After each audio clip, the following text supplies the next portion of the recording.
Udah. Temanya settingnya udah bener belum ya? Coba kita lihat nih.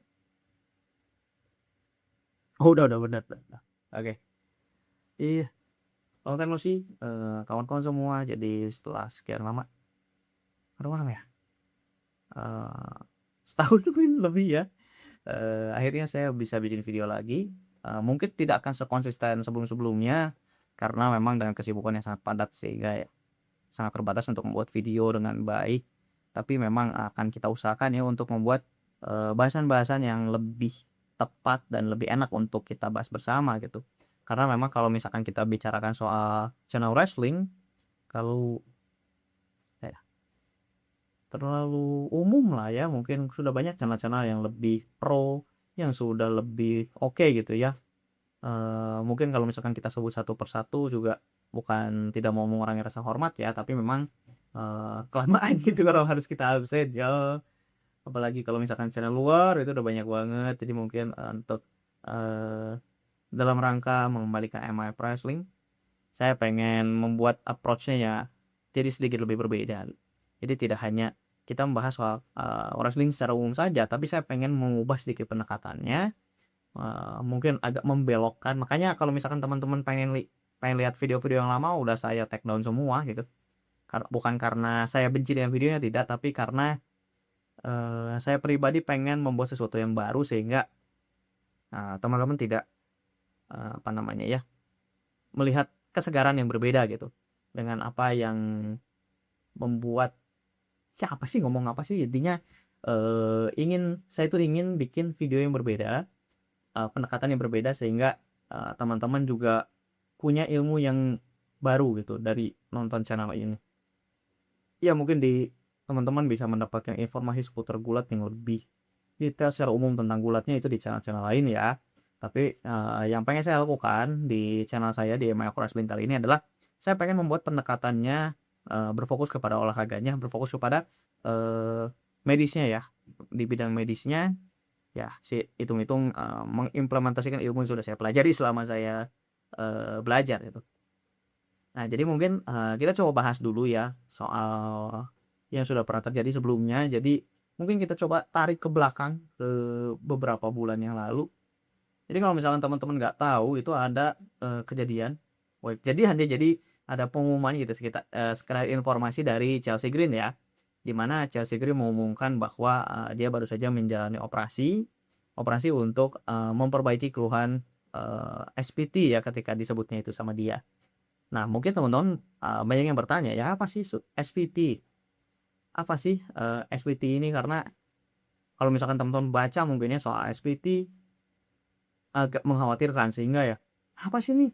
Kok jadi kita was-was gitu loh. Wah, ternyata Chelsea Green sembuh ya gitu dan lain sebagainya ya karena bisa kita bilang SPT ini sebenarnya bukan tindakan ya, bukan sebuah penyakit yang memang gawat gitu ya, tapi memang ketika ada kejadian-kejadian yang lebih serius harus kita tangani dengan cepat. Nah, jadi mungkin kalau misalkan kita bicara soal SPT, kita mulai dari eh, kita berbayang dulu ya, kita membayangkan sesuatu dulu ya. Jadi bayangin deh teman-teman lagi duduk ya, lagi santai itu di kursi teman-teman gitu. Gak lagi olahraga, gak lagi stres nonton video saya mungkin yang sekarang ini. Tapi tiba-tiba teman-teman itu jantungnya itu tiba-tiba detaknya kenceng gitu. Kayak orang lagi olahraga gitu. Kayak si dada tuh kayak pengen keluar gitu. Tapi nggak ngasih tahu apa-apa. Jadi nggak ada sebab yang jelas, gak ada peringatan gitu. Dan tiba-tiba langsung turun.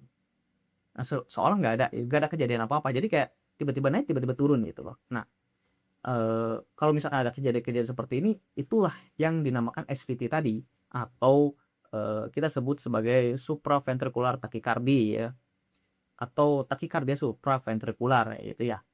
Jadi kalau di video saya kali ini apa sih yang mau dibahas? Jadi kita mau bahas soal SVT itu apa atau tachycardia supraventricular itu apa, kenapa bisa terjadi, kemudian siapa saja sih yang bisa terdampak kasus tachycardia supraventricular ini. Kemudian juga nanti kita akan coba bahas sedikit gimana sih cara nanganinnya Dan nanti kalau misalkan teman-teman ada kasus-kasus seperti ini mungkin ya kita bisa, belajar bareng gitu ya, mengenai apa saja sih yang dapat dilakukan dari awal hingga, akhir. Baik mungkin ini, untuk videonya tidak berfokus pada teman-teman yang nakes saja ya, tapi juga saya pengen mencoba untuk, mengeksplor lebih umum gitu ya, ke khalayak yang lebih luas jadi teman-teman bisa tahu gitu, soal kasus-kasus medis apa saja sih yang dapat dipelajari, untuk kali ini. Nah, jadi pertama kita bahas dulu soal, SPT-nya ya, atau takikardia supraventrikular gitu. Jadi kita harus paham dulu sebelum masuk, ke kasusnya itu, soal si supraventrikular takikardi ini. Jadi kita harus tahu dulu, bagaimana sih prosesnya dari awal hingga akhir gitu ya. Kita mulai dari yang normal dulu, jantung normal tuh kayak gimana sih, cara bekerjanya. Jadi dia bukan cuman mompa doang, mompa darah doang. Jadi mungkin kalau teman-teman yang tahu soal jantung tuh gimana sih kerjanya, dia mompa ke paru, dia mompa ke seluruh tubuh dan lain sebagainya ya. Jadi, sebenarnya sih tidak sesederhana itu ya ketika kita membahas soal jantung ini. Jadi dia itu punya, sistemnya sendiri yang memang sangat, rumit ya kalau misalkan kita bahas mulai dari gimana gitu, gimana cara dia memompakan, aliran darahnya, kemudian juga kapan dia harus memompa dan lain sebagainya, itu sangat kompleks. Jadi, dia itu diatur oleh sebuah sistem listrik ya, sistem kelistrikan nih. Nah, jadi si sinyalnya ini, dia kan dimulai itu dari satu titik dulu ya, kita mulai dari atas dulu, dari atas jantung dulu. Ini jantung nggak di sebelah sini ya, sebelah kiri ya. Itu nanti kita pompa dulu lewat satu nodus listrik ya atau titik listrik yang namanya adalah, nodus sinoatrial. Nah, dia itu adalah pusat, komandonya dari jantung. Nah, dari situ nanti kita, si nodus sinoatrial ini akan, memompakan ke seluruh atrium ya. Nah, kemudian, dia nanti akan meneruskan ke satu gerbang, itu namanya adalah, nodus atrioventrikular ya atau AP ya kalau misalnya kita sebut nanti setelah dari nodus atrioventrikular nanti dia akan turun ke ventricle dan akan terjadi yang namanya kontraksi atau, proses memompa itu tadi ya. Nah, sederhananya seperti itu. Di kondisi yang normal, berapa kali sih kita, bisa bilang bahwa satu proses, kontraksi itu dianggap normal? Itu normalnya adalah di angka 60 hingga 100 kali per menit ya. Kemudian selain angka 60 hingga 100, itu juga harus teratur, harus rapi dan juga efisien. Jadi, nggak bisa tuh kita mompanya tiba-tiba jadi kenceng banget gitu, kenceng banget tapi nggak beraturan. Nah, harus harus teratur, harus beraturan. Jadi satu 2 1 2 nah gitu lah ya. Jadi satu mompa, 2 naik, nah dan lain sebagainya kayak gitu ya sederhananya. Nah, kalau misalkan di kasus si supraventricular tachycardia ini atau SVT ini, prosesnya terganggu. Gimana sih cara terganggunya? Jadi dia ada sinyal listrik yang muncul dari tempat yang tidak tepat atau yang berputar-putar tuh di area jantung itu, di bagian atas itu. Jadi karena dia berputar-putar, dia akan menghasilkan detak yang sangat cepat ya. Cepatnya sih berapa lama Bang gitu, berapa banyak. Jadi angkanya bisa mulai dari 150 hingga 250 kali per menit. Dan dia sangat cepat itu ya prosesnya. Dia cepat, tiba-tiba dan gak ada informasi apa-apa. Kenapa sih kemudian dinamakan, supraventrikular?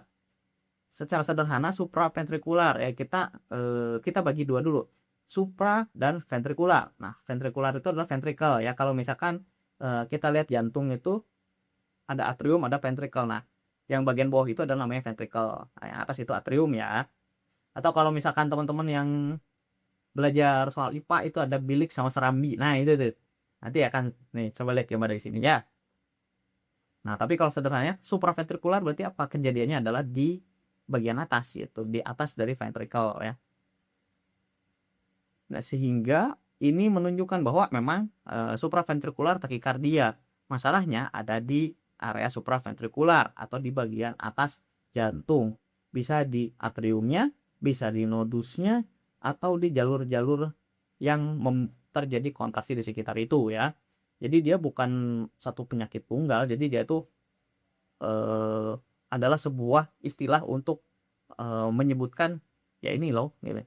SPT itu ada abnormalitas, ada kelainan di jantung bagian atas. Nah, itulah sederhananya seperti itu ya. Karena kalau misalkan kita bahas lagi SPT itu terbagi menjadi apa, itu banyak banget. banyak banget, bisa ada bermacam-macam ya, ada namanya AVNRT, ada AVRT, ada atrial flutter, dan atrial fibrillation. Itu cukup banyak kalau misalkan harus kita sebut satu-satu ya. Tapi yang perlu kita tegaskan adalah kelainan yang disebabkan posisinya itu ada di bagian atas jantung, itu namanya adalah SVT atau supraventricular tachycardia. Ini yang kita sederhanakan bersama dulu ya.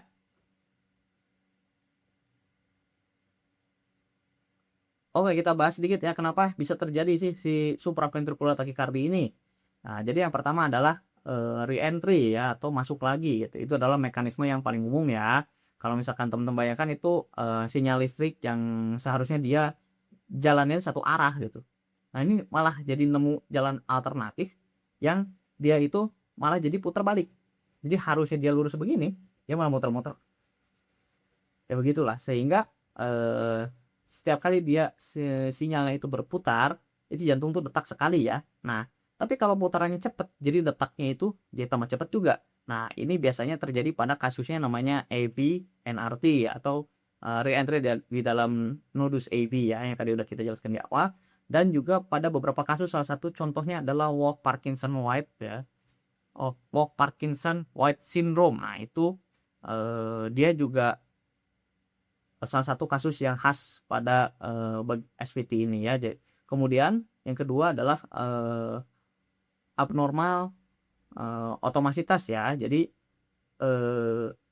kalau misalkan si nodus sinoatrial tadi yang fungsinya dari awal dia untuk membantu memompa jantungnya, yang dia punya kemampuan buat membangkitkan sinyal listrik secara otomatis. Nah, kalau di kondisi-kondisi tertentu itu malah sama sel lain diambil itu. Jadi harusnya sama si nodus SA ini dia malah jadi dilakukan oleh yang lain gitu. Sehingga lebih cepat daripada si nodus SA melakukan. Jadi yang lain lakuin dia ngelakuin, jadi kecepatan gitu. Apa sih yang bisa mendasari kejadian-kejadian SVT ini? Banyak sih macamnya, karena baik yang jantungnya normal maupun yang tidak itu bisa jadi penyebab ya. Tapi ada beberapa sih yang cukup umum. Salah satunya adalah memang adanya kelainan dari lahir ya. Nah, seperti contohnya di kasus Wolff Parkinson White syndrome itu adalah disebabkan oleh sebab-sebab yang ada dari lahir ya, karena memang jantungnya ada tambahan-tambahan aksesoris yang memang di jantungnya normal itu tidak ada. Kemudian juga adanya penyakit jantung secara struktural ya, salah satu contohnya adalah perbesaran jantung atau kardiomiopati, kemudian atau juga ada penyakit katup ya, permasalahan di katup, kemudian juga penyakit jantung koroner. Nah, itu juga dia bakal bikin yang namanya jaringan parut ya, sehingga jaringan di dalam jantung itu membesar sehingga dia akan mengganggu. Kemudian juga adanya gangguan elektrolit seperti kadar kaliumnya ketinggian, kemudian juga kadar magnesiumnya ketinggian, itu juga jadi penyebab terganggunya stabilitas kelistrikan sel jantungnya. Kemudian juga ada stimulan, contohnya seperti minum kafein dosis tinggi, alkohol, nikotin, dan obat-obatan tertentu itu juga bisa menjadi pemicu ya kenapa terjadi supraventricular tachycardia. Kemudian juga stres fisik, nah ini juga menjadi penyebab utama ya. Kemudian juga ada beberapa penyakit tertentu, contohnya seperti hipertiroid pada perempuan, itu juga dapat menjadi faktor kenapa dapat terjadi gangguan SVT ya. Dan yang terakhir juga pada atlet-atlet tertentu, karena dia kalau latihan intensif itu juga dapat mengubah struktur jantungnya dan sistem sarafnya ya, dengan cara yang kalau di sebagian orang itu nanti akan menciptakan dia namanya substrat aritmia ya, jadi ketidakteraturan detak jantung. Nah, pada atlet tertentu dia akan membentuk substrat itu. Jadi harus kita tegaskan dulu ya, kalau SVT ini dia dapat terjadi di siapa saja ya, termasuk teman-teman yang masih sehat, yang masih muda, itu juga bisa menjadi penyebab gitu ya. Salah satu apa yang tadi sudah saya sebutkan.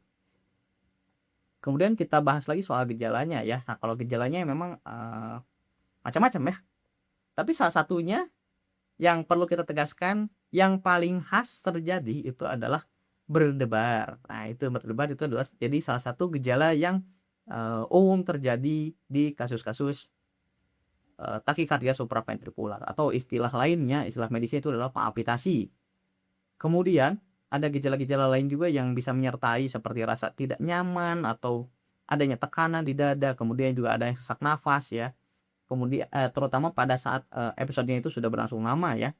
Kemudian juga pusing atau kepalanya terasa jadi lebih ringan, kemudian juga, rasa lebih mudah lelah ya secara mendadak, dan yang terakhir di kasus yang detak jantungnya itu cukup tinggi atau, episodenya sudah berlangsung panjang, yaitu bisa sampai pingsan ya. Itu ya salah satunya gitu. Tapi memang untuk kita perlu tegaskan kembali bahwa seberapa sering gejalanya itu tidak, semakin sering tidak berarti semakin berbahaya ya, karena memang ada beberapa yang sebenarnya gejalanya nggak terlalu serius gitu, tapi juga ini menjadi, penyebab kenapa, terjadi, eee, geja eh, salah salah. Oke, jadi kita luruskan dulu ya. Nah jadi, eee, semakin sering gejala tidak berpengaruh terhadap dampak yang dirasakan ya oleh pasiennya. Jadi mungkin gejalanya yang dirasakan pasien nggak terlalu berat, tapi ternyata berdampaknya serius gitu dan perlu ditangani dengan cepat. Nah, kemudian kita bahas juga ya soal resikonya ya. Nah, resikonya apa aja sih kalau misalkan kita bahas soal SPT ini? Yang pertama nih, kalau misalkan, dia detaknya terlalu cepat ya karena problem-problem yang tadi udah saya jelaskan di awal, nanti, pengisian ruang jantungnya itu jadi sangat pendek. Pastinya. Jadi, sebenarnya kan sudah diatur ya, baik dari kelistrikannya tadi maupun volume atau jumlah darah yang akan dipompa ya setiap kali pompaan. Tapi karena kecepatan dan belum siap, jadi volume darahnya belum terkumpul secara penuh tapi udah keburu dipompa duluan. Nah, itu nanti penyebabnya bisa ke berbagai hal, seperti tekanan darahnya turun, kemudian juga, aliran ke organ-organ yang penting itu juga dapat berkurang ya, sehingga, ini salah satu yang menyebabkan bisa terjadi pingsan itu. Kemudian juga kalau misalkan dia berlangsung dengan lama, terus juga tidak ditangani dengan baik, itu nanti akan terjadi yang namanya, tachycardia induced cardiomyopathy ya, itu adalah, salah satu kelemahan otot jantung akibat, kerjanya terlalu keras dan berkepanjangan dan juga berulang. Kemudian kalau misalkan kita lihat ya, eee, kejadian-kejadian takikardia supraventrikular ini kalau, sudah bahaya ini apa sih salah satunya gitu? Salah satunya adalah, sudah terjadi cukup lama ya, ketika dalam kejadian itu. Jadi kita tiba-tiba berdebar tanpa alasan yang jelas dan sudah berlangsung lebih dari 30 detik, langsung bawa aja. Kemudian juga, di beberapa ada yang hingga, nyeri dada, kemudian juga ada sesak napas ya, kemudian juga pingsan.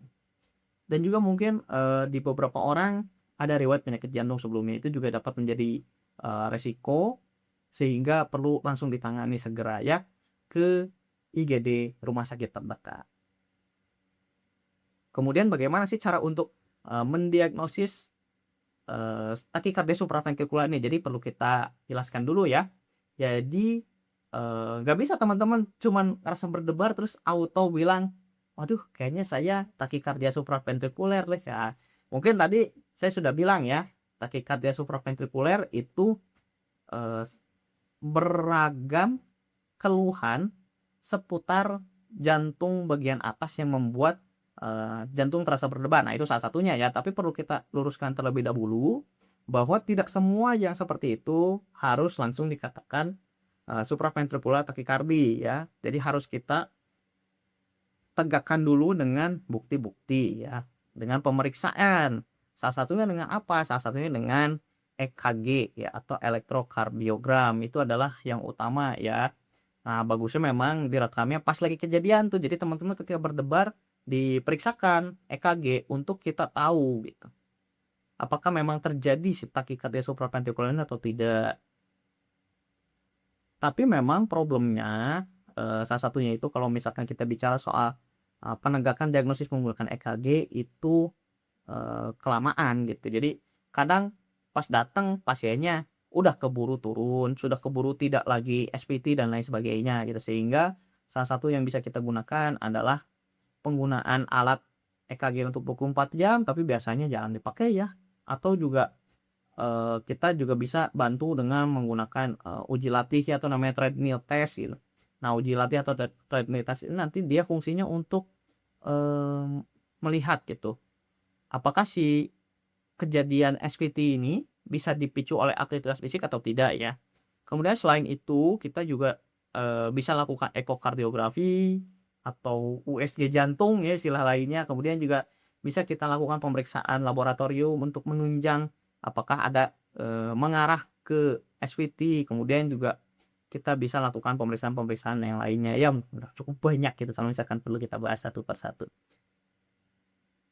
Nah, kemudian bagaimana sih untuk, penata laksanaan atau bagaimana sih, apa saja yang dapat dilakukan ya untuk, SPT ini? Yang pertama, itu saat terjadi ya. Nah, saat terjadi itu kita bisa, lakukan beberapa hal, salah satunya adalah yang dinamakan, falsafah manuver ya. Nah, falsafah manuver itu, dia memang, cukup mudah untuk dilakukan. Yang pertama, kita duduk terlebih dahulu ya, duduk terlebih dahulu, kemudian ambil nafas yang dalam ya, kemudian kita hembuskan sekuat-kuatnya ke dalam, bisa menggunakan jarum suntik ya yang tertutup gitu, selama sekitar 15 detik ya.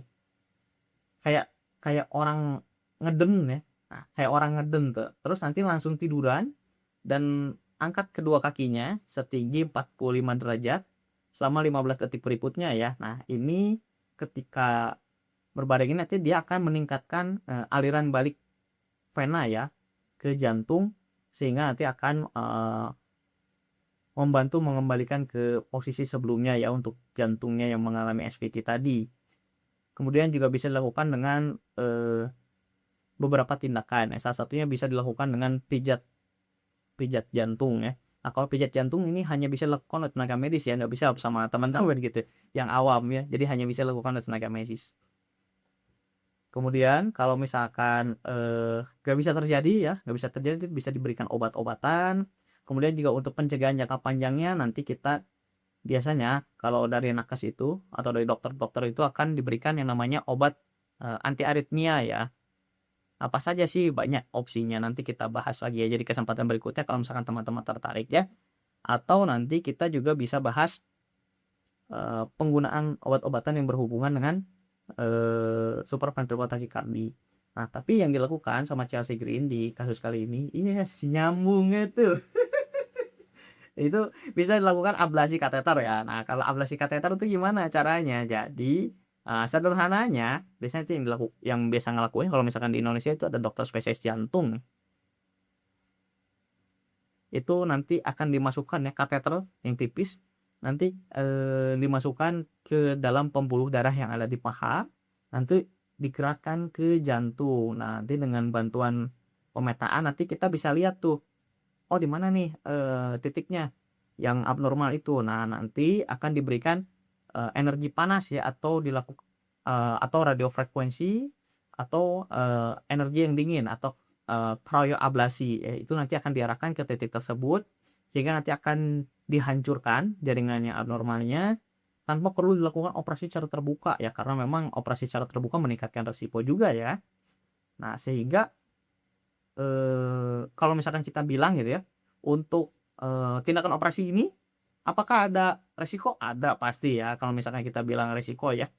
Tapi memang ya, mmm, biasanya cukup jarang, karena memang kalau tingkat keberhasilannya untuk kasus-kasus seperti ini ada di angka 95 hingga 98%.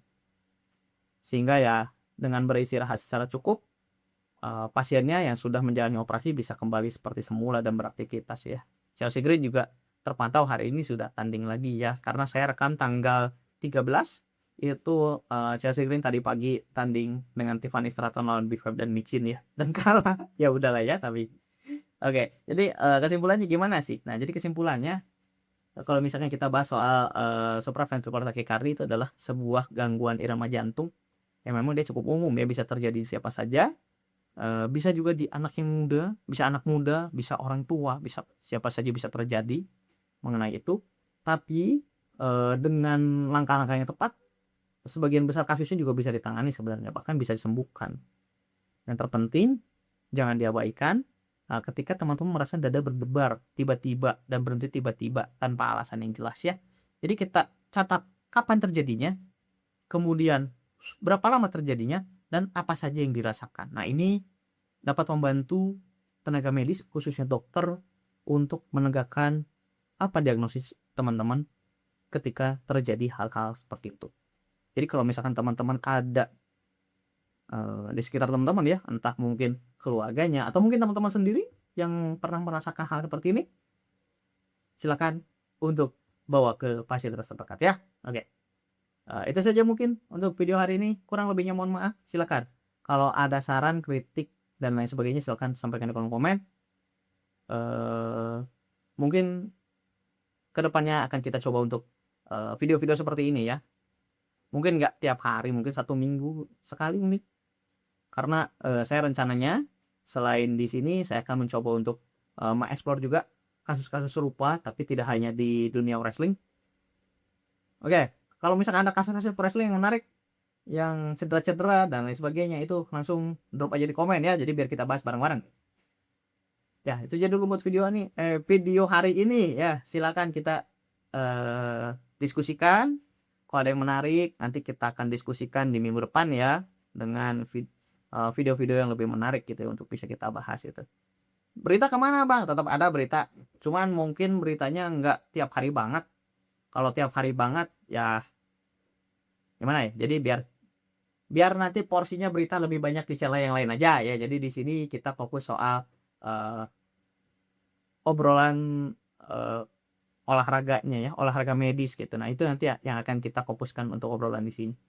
Ya, itu aja dulu buat hari ini, biar saya nggak tambah ngablu ya buat ngobrol. Lama juga deh teman-teman udah mendengarkan, mungkin hampir setengah jam ya. Oke, itu aja dulu buat hari ini. Semoga kita bisa bertemu kembali di video berikutnya.